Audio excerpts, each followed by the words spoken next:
L'expérience de Chambord, exceptionnelle. Un cadre magnifique. Franchement, je crois qu'il n'y a pas plus beau support pour pouvoir s'éclater, carrément.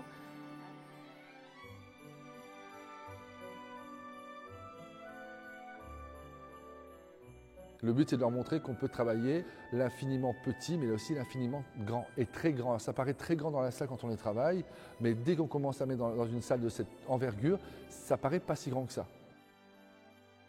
Alors mes inspirations pour le décor de Chambord, je veux quelque chose de classique, je veux que ça sorte un peu des sentiers battus, travailler le projet pour que ça soit quelque chose d'enrichissant pour les jeunes. Et dans mon programme de préparation de ce décor, il faut que ça enclenche aussi dans leur programme pédagogique. Les volumes, les proportions, le nombre de quantités qu'il faut avoir, d'équipes. Si on prend l'entrée, travailler l'énorme lustre, 3,50 m d'envergure, la logistique, des éléments techniques à réaliser, à travailler pour que ça rentre dans leur cursus professionnel de la formation au niveau de l'établissement. Avec nos apprentis BP deuxième année qui ont été formidables, ils ont bossé mais comme c'est pas possible. Ce sont des arrangements complexes, on appelle ça pour l'examen, où il y a des techniques spécifiques de collage, d'empilage. Le fait que ce soit mis ici à Chambord, leur travail va être admiré par plein de visiteurs et je pense que ça c'est important. J'ai trouvé l'accompagnement des profs super, toujours présent, même quand ça allait pas trop, ils nous encourageaient. On s'est un peu endurcis, je pense, tous. C'est quand même des grosses pièces de plus de 2 mètres pour certaines, donc c'est impressionnant et ça donne envie d'en faire d'autres.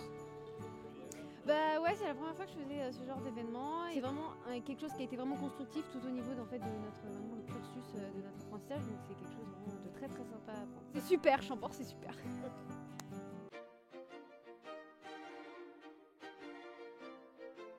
Donc j'ai voulu, moi dans mon concept, que dans chaque espace, il y ait une thématique et une couleur qui soit donnée. Si on prend de l'accueil, beaucoup de bois, c'est quelque chose d'assez costaud, donc je voulais faire quelque chose d'assez intéressant au niveau d'un lustre. J'ai voulu intégrer ça dans l'entrée directement. Et le côté des massues, dans la deuxième entrée pour avoir une autre perspective, une autre vision.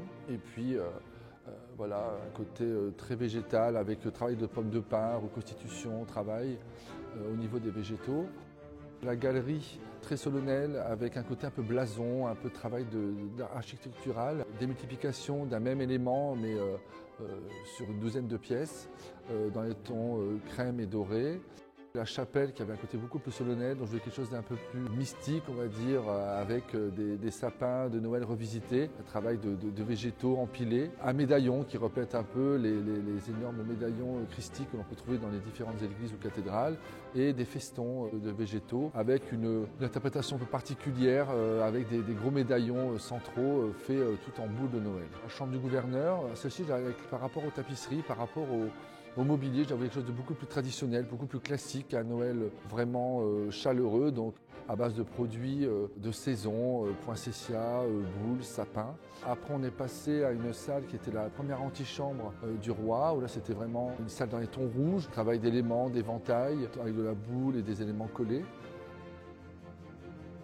Cheminée de la deuxième antichambre du roi, qui est là dans les tons blancs et verts, avec un énorme buste placé en plein milieu de cette cheminée. Moi, je voulais quelque chose de beaucoup plus aérien, beaucoup plus frais.